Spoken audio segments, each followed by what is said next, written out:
इस क्वेश्चन में हमें प्रॉपर्टीज़ का यूज़ करके इसे सिंप्लीफाई करना है। हम बिना प्रॉपर्टी के यूज़ किए भी इस क्वेश्चन को सॉल्व कर सकते हैं, तो वो बहुत ही आसान होगा और कम स्टेप्स में सॉल्व हो जाएगा।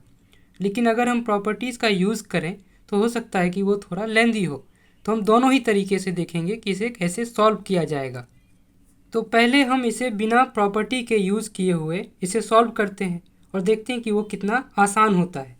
तो हम बॉड मास का यूज़ करेंगे। हम जानते हैं ना, BODMAS, बॉड मास में सबसे पहले मल्टीप्लाई करना होता है, उसके बाद एडिशन और फिर सब्ट्रैक्शन। तो हम सबसे पहले मल्टीप्लाई करेंगे।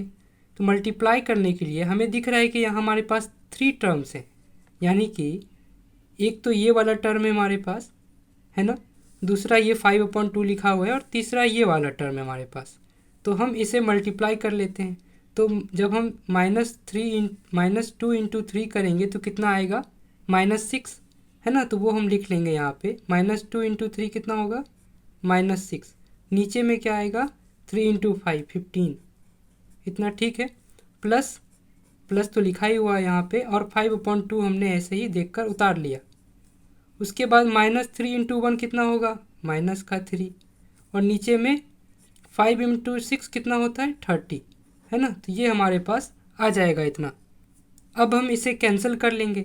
तो किसी एक ही टेबल से दोनों को कैंसिल करना है, यानी कि 6 और 15 किसी एक ही टेबल में आनी चाहिए। तो वो कौन सा टेबल है, अगर हम कहें 5, तो 5 के टेबल में 15 तो आता है, 5 3 15, लेकिन 6 नहीं आता। तो 3 के टेबल में ये दोनों ही आते हैं, है ना। 3 2 6 और 3 5 15। तो 3 ऐसा टेबल है जिसमें 6 और 15 दोनों आते हैं। तो 3 2 6 और 3 5 15। तो ये और कितना आ गया, और इसे भी कैंसिल कर सकते हैं हम, है ना। उसी तरह से 3 और 30 किस टेबल में आते हैं, दोनों किस टेबल में आते हैं, 3 भी आता हो और 30 भी आता हो, तो वो टेबल है 3 का। 3 के टेबल में 3 भी आता है, 3 1 3, है ना, और 3 10 30। ये हमने कैंसिल कर लिया इन दोनों को। तो अब हम लिख लेंगे यहाँ पे क्या बचा, -2/5, है ना, और यहाँ पर क्या है, 5/2 तो पहले से लिखा हुआ है, और -1/10 वो हमने अभी लिख लिया। तो इतना आ गया ये सॉल्व होके। अब हमें 5 2 और 10, ये जो डिनोमिनेटर में लिखा हुआ है, ऊपर वाले को न्यूमरेटर कहते हैं और नीचे वाले को डिनोमिनेटर कहते हैं। तो जो डिनोमिनेटर में लिखा हुआ है 5 2 10, इसका एलसीएम लेना है इन तीनों का। तो कैसे लेंगे एलसीएम, 5 2 और 10 एक साथ लिख लिया, और देखेंगे कि कोई भी दो इसमें से कैंसिल हो जाए, यानी कि किसी टेबल में ये दोनों आ जाए, कोई भी दो नंबर इनमें से। तो हमें पता है कि 5 के टेबल में 5 भी आता है और 10 भी आता है। तो 5 1 5, 2 तो आता नहीं है तो 2 को ऐसे ही छोड़ दिया, और 10 आता है 2 टाइम्स में, 5 2 10। अब हम फिर इसे कैंसिल कर सकते हैं। 2 के टेबल में 1 तो आता नहीं, लेकिन 2 आता है, 2 1 2, 2 1 2, और 5 2 को जब मल्टीप्लाई करेंगे आपस में, 5 × 2 कितना होगा, 10। तो इसका एलसीएम कितना आ जाएगा, 10, है ना। एलसीएम का मतलब होता है वो सबसे छोटा नंबर जो इन तीनों के टेबल में आ जाए। तो 10 एक ऐसा नंबर है जो इन तीनों के टेबल में आएगा और सबसे छोटा भी है। जैसे मैं कहूँ 100, तो 100 तो 5 के टेबल में भी आता है, 25 × 100, है ना, 5 × 20 100 होता है। 2 के टेबल में भी आता है ना, 250 × 100, 50 टाइम्स 2 करेंगे। 10 के टेबल में भी 10 आता है, समझ में आ रहा है ना। 10 टाइम्स 10 × 10 करेंगे तो 100 आएगा, लेकिन 100 सबसे छोटा नंबर नहीं है ना, सबसे छोटा हमें चाहिए, तो वो है 10, ठीक है ना। 5 के टेबल में 10 आता है 2 टाइम्स में, 2 5 10 होता है, 10 1 10 होता है, इसीलिए 10 एक एलसीएम है।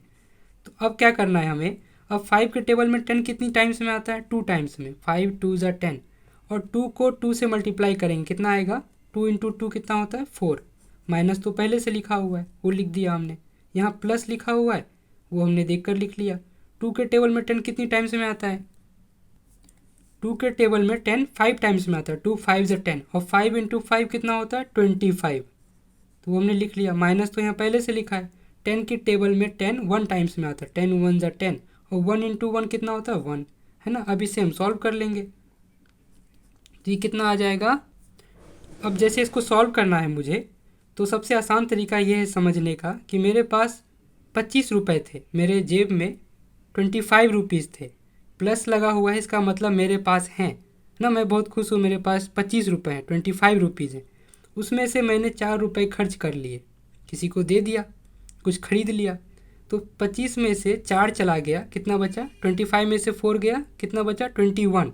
फिर मैंने 1 रुपये और खर्च कर दिया, किसी को दे दिया।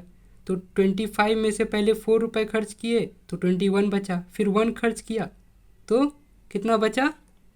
20, है ना। तो ये आ गया ऊपर में 20। तो समझ में आ रहा है ना क्या किया हमने? नीचे में 10 लिखा ही हुआ है। अब फिर से हम इसे कैंसिल कर लेंगे, या फिर 0 से 0 को काट सकते हैं, या फिर हम जानते हैं 10 1 10 होता है और 10 2 20 होता है। तो हमारे पास आंसर क्या आ गया यहाँ से? 2/1। इसको 2/1 लिखें या फिर हम 2 लिखें, एक ही बात है ना। इसको 2 भी सिर्फ 2 लिख के भी छोड़ सकते हैं, कोई फ़र्क नहीं पड़ता। आंसर हमारा 2 है। तो ये हमने बिना प्रॉपर्टी के यूज़ किए हुए सॉल्व किया है। हमने सिर्फ एलसीएम का यूज़ किया और ये सॉल्व हो गया। अब हम प्रॉपर्टी का यूज़ करेंगे, जो कि क्वेश्चन में हमसे कहा है। क्वेश्चन ने नहीं कहा है ऐसे सॉल्व करने को, है ना। क्वेश्चन ने कहा है कि प्रॉपर्टीज़ का यूज़ करके सॉल्व करो। तो अब हम प्रॉपर्टीज़ का यूज़ करेंगे और इसे सॉल्व करेंगे। तो अब हम प्रॉपर्टी का यूज़ करके सॉल्व कर रहे हैं।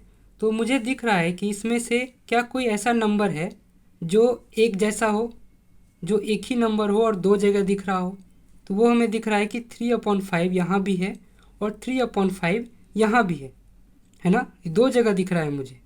तो मैं क्या करूँगा, जैसे मेरे पास 2 + 5 लिखा हो, मैं 2 + 5 लिखूँ या फिर मैं 5 + 2 करूँ, है ना। दोनों तो एक ही बात है ना। मैंने क्या किया है यहाँ पे, अगर मैं 2 में 5 ऐड करूँ तो 7 आएगा, या मैं 5 में 2 ऐड करूँ तो भी 7 आएगा। तो मैंने क्या किया, यहाँ पे प्लेस बदल दिया, यानी कि 2 यहाँ पहले लिखा हुआ था और मैंने यहाँ पे 2 को बाद में कर दिया। मैंने जगह बदल दी, मैंने इस 2 को कम्यूट कर दिया। कम्यूट करने का मतलब होता है कि इसका प्लेस चेंज कर दिया, है ना। एक दूसरे से दूसरी जगह भेज दिया, तो कम्यूट कर दिया। तो ऐसी प्रॉपर्टी को हम कहते हैं कम्यूटेटिव प्रॉपर्टी। और ये सिर्फ एडिशन में ही नहीं, मल्टीप्लिकेशन में भी काम आता है। जैसे मैं 3 × 7 करूँ या मैं 7 × 3 करूँ, तो दोनों एक ही बात है। 3 × 7 21 होता है, 7 × 3 भी 21 होता है। तो मैंने यहाँ भी प्लेस चेंज कर दिया, 3 को कम्यूट कर दिया 7 की जगह पे और 7 को कम्यूट कर दिया 3 की जगह पे। तो इस प्रॉपर्टी को कहते हैं कम्यूटेटिव प्रॉपर्टी, है ना। तो उसका यूज़ हम करेंगे यहाँ पे। तो ये जो टर्म लिखा हुआ है इसको तो हम ऐसे लिखा रहने देते हैं, -2/3 मल्टीप्लाई 3/5। इसको मैंने यही लिख दिया, लेकिन इस वाले टर्म को मैं यहाँ लिख रहा हूँ और 5/2 को मैं इसकी जगह भेज दूंगा। समझ में आ रहा है ना। इस वाले टर्म को मैं 5/2 की जगह लिख रहा हूँ, कम्यूट कर रहा हूँ। तो इस पूरे टर्म को मैं कम्यूट कर लेता हूँ यहाँ पे। तो -3/5 यहाँ लिख दिया, इंटू में 1/6। इनको अलग अलग मल्टीप्लाई में अलग अलग नहीं कर सकते नंबरों को, एक साथ जहाँ भी 3/5 जाएगा वहाँ 1/6 ज़रूर जाएगा। तो 1/6। अब 5/2 को मैंने बाद में लिख लिया, कोई दिक्कत नहीं है। इस प्रॉपर्टी को क्या कहते हैं? Commutative property. अच्छा, ये तो कम्यूटेटिव प्रॉपर्टी हो गया। अब मुझे 3/5 दोनों जगह दिखाई दे रहा है। 3/5 2/3 के साथ भी है, 3/5 1/6 के साथ भी है। तो क्या मैं इसे बाहर ले सकता हूँ कॉमन? यानी कि अगर मैं 3/5 को बाहर ले लूँ, है ना, तो ब्रैकेट में क्या बच जाएगा? जैसे मेरे पास 2 × 3 लिखा हो प्लस में 2 × 5 लिखा हो, है ना। तो ये 2 जो है वो दोनों के साथ है। 2 को किसी ने डिस्ट्रीब्यूट किया है 3 के साथ भी, और 2 को डिस्ट्रीब्यूट किया है 5 के साथ भी। 2 को 3 को भी दिया है, 2 को 5 को भी दिया है। तो हम क्या कर सकते हैं कि इस 2 को बाहर ले सकते हैं, है ना। देने से पहले तो ऐसा होगा कि 2 × और ब्रैकेट में 3, क्योंकि 2 तो यहाँ से हमने बाहर निकाल लिया तो यहाँ पे 3 बचा, और क्योंकि 2 बाहर आ गया तो अंदर कौन बचा? 3, और यहाँ से भी 2 बाहर आ गया, अंदर कौन बचा? 5, है ना। तो ये कुछ ऐसा हो गया। तो पहले मेरे पास कुछ ऐसा था, मैंने बाद में क्या किया, इस 2 को डिस्ट्रीब्यूट कर दिया इन दोनों को, 2 को 3 को भी दे दिया और 2 को 5 को भी दे दिया। तो ये डिस्ट्रीब्यूटिव प्रॉपर्टी है, हमने डिस्ट्रीब्यूट किया है, बांटा है ना। तो हम यहाँ पे इसका यूज़ करेंगे। तो हमें दिख रहा है कि 3/5 डिस्ट्रीब्यूट है 2/3 के साथ भी और 1/6 के साथ भी। तो इसे हम बाहर कर लेते हैं। 3/5 को हमने बाहर कर लिया तो अंदर में कौन बचा? यहाँ से 3/5 ले चुके हैं तो अंदर में बचा -2/3, है ना। यहाँ से तो 3/5 ले लिया तो अंदर में माइनस का 1/6 बचा, है ना, ये वाला। और ये +/5/2 तो पहले से लिखा हुआ है, इतना ठीक है।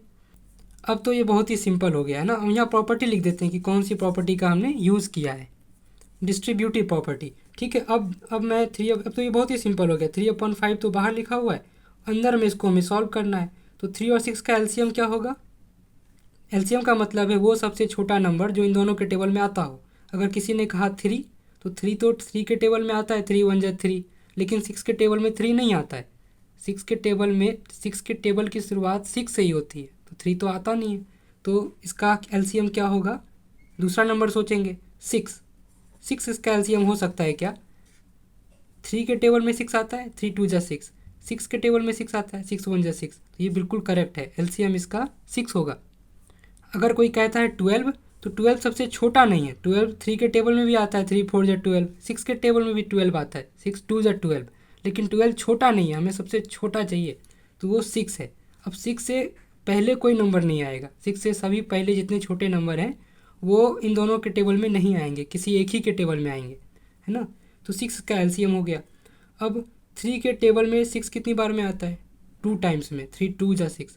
2 को 2 से मल्टीप्लाई किया, 2 2 जा 4, माइनस तो पहले से लगा हुआ है।